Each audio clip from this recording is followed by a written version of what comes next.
今天呢，我们来说说睡眠这一期。那么睡眠的话题有很多，我们就稍微只讲一部分。首先就是你有没有经历过鬼压床？有啊，是吗？我第一次鬼压床那个经历其实是很印象深刻。但是我人生中只有一次。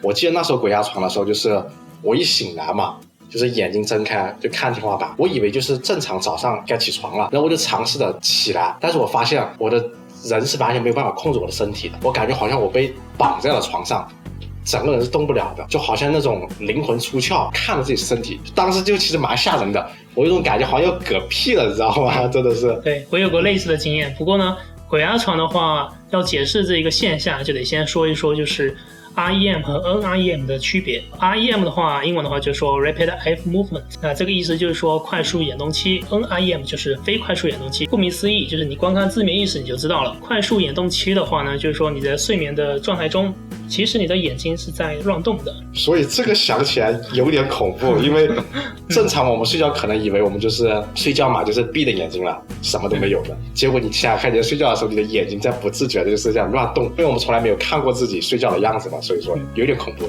但是你眼珠是闭着的，闭着的状态上乱动，所以说还好。那么快速眼动期的话呢，占据了我们睡眠的 20%， 它是非常重要的。这个阶段的时候，我们的脑电波是非常的活跃的，就类似我们在清醒的状态中，我们的眼球会到处的乱动，同时我们的身体是处于瘫痪状态的。这也就是为什么有些人会有鬼压床的经历，这就是他们在快速眼动期的时候醒了过来。所以说就像你说的，脑电波就是比较偏清醒，但身体还属于沉睡状态，脑袋比较容易醒来，但是身体就没有，好像大脑和身体连接不上，断开连接那种感觉是吗？那这个原理的话，其实是因为我们的大脑在这个睡眠阶段会抑制我们的骨骼肌力，因为我们在这个阶段我们会做很多的梦，那么为了目的就是防止我们做出梦中的动作来伤害到自己。你说就是像梦游之类的吗？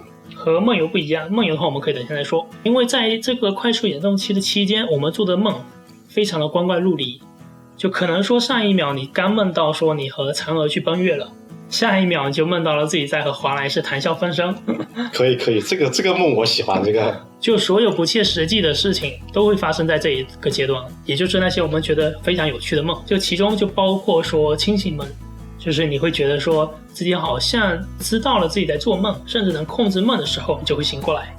对，的确有这种情况，有时候就感觉自己做梦了，就是那种半醒半做梦那种感觉，就是好像睡得很浅，但又在做梦那种感觉，很短。那时候就是可能早上闹钟被叫起来了，看了眼闹钟，然后又稍微想眯一下，再回去睡那么几分钟，那时候就有点那种感觉。那么快速眼动期的重要的地方就在于说，它在这一个阶段可以帮助我们将白天学到的那些碎片化的知识来整合起来，就帮助我们记住这些重要的这些东西和内容。就如果说你的睡眠质量很差，或者说睡眠的时间太短的话，那么很有可能就会导致说你以后很难学会一个新的技能或者新的能力。所以说按照你这么说的话记忆的整理它并不是在深睡期进行的吗？对，不是的。那接下来我们再说说非快速眼动期。那么非快速眼动期的话就分为4个阶段，也就是从入睡到轻度到中度再到深度睡眠。在深度睡眠状态中，我们的脑电波是最为平缓的，在这一个阶段我们几乎是不做梦的。记得我们刚刚说的梦游吗？有些人会在这一个阶段有梦游的现象，因为在快速眼动期的时候，你的身体是瘫痪的，而大脑却是清醒的。但是在这个非快速眼动期的期间，它是反过来的，你的大脑是瘫痪的，但是你的身体却是清醒的，也就是说你的身体是可以起来走走的。所以说身体它感觉自己睡累了，它起来活动一下，起来活动对啊。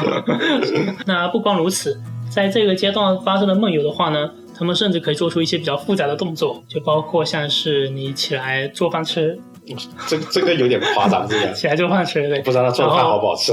这个不一定，可能你也不知道你吃的好不好吃东西嘛，对吧？或者就是说起来扫地、擦桌子、开车，甚至是杀人都可以。但这个不就是曹操的那个吴号梦中杀人？很有可能，对，所以说很有可能曹操就是一个梦游者。对，他可能他自己都不知道。当然了，就是说像这种比较暴力性的行为是比较少发生的，其实很少会有梦游的现象的。一般来说是说精神压力太大了，或者说睡眠没睡好，有一些睡眠障碍才会有这种梦游的现象。所以一定要这2种因素才是。对，其实我有过一次就是类似梦游的现象，就是有一天我睡到一半，然后突然间醒了过来，我就觉得当时有点热，我就想起来走走，然后我就走出门去了，我就把自己反锁在外面了。因为我走出去的过程就很正常，就正常起来穿鞋子走出去，把门反锁，然后就在门口等，我就等了几分钟，然后就醒过来，然后就想完了，我再把自己反锁在外面。所以在你走出去之前，你还是不知道的。我其实是知道的，我知道我自己想要走出去，但是就是我自己当时没办法控制，就这种想出去的这种念头非常的强烈，你知道吗？然后就把自己锁在外面了。那后来呢？后来就是我本来想开门，但是我发现没有带钥匙，当时我居然带着手机，然后就把手机拿出来给我家人打了电话，结果真的有人醒了，就下来帮我把门给打开了。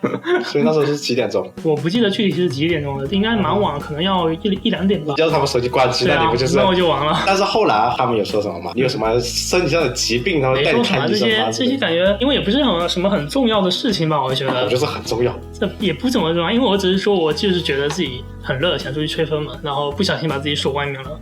对，看来你需要个空调。对，需要个空调。所以这个东西就是唯一的一次还有发生过吗？就这一次。不过我觉得我这一段应该是比较偏向于说是在中等睡眠状态中发生的事情，因为我当时是还能想得起来自己发生了什么，记得就是整个过程嘛。因为如果说你是在深度睡眠中，你实际上你是完全不会记得说你发生了什么，大部分的这些梦游者他是完全不记得自己有个梦游的经历的，除非是别人告诉他。在我的印象中，我好像就是从来没有过任何梦游的经历，至少我家人他们没有跟我说过。也许我可能一个人在房间里起来走了一圈，我也不知道，也有可能。对，也有可能。对啊，接着就是关于做梦的方面了，就是在非快速眼动期的时候，我们做的梦非常的索然无味，基本就是一些日常生活中会发生的事情了，就是比如说你会梦到你在上班，在学校里面，在和朋友聊天，或者说走路，这些非常琐碎平凡的事情。所以说如果说你梦到这些事情，很有可能你第二天根本就不会记得你做过梦。对，的确比较有意思的梦可能会记得，像这种比较平常的梦，你好像就醒来以后就感觉好像什么都记不得了，或者很快就忘记那种感觉。对，因为它太普通了嘛，你甚至都会误认为这些只是你平常发生过的记忆，而不是梦境。对。那么呢，这一期我们就只是稍微讲了一讲睡眠的2种阶段，以及他们会各自做的梦。睡眠其实还有蛮多别的东西可以说的，像是说你要怎么就是睡得好，怎样改善你的睡眠质量，睡多久比较好，或者说什么时候醒来比较好，这些我们就有机会下次再说好了。好。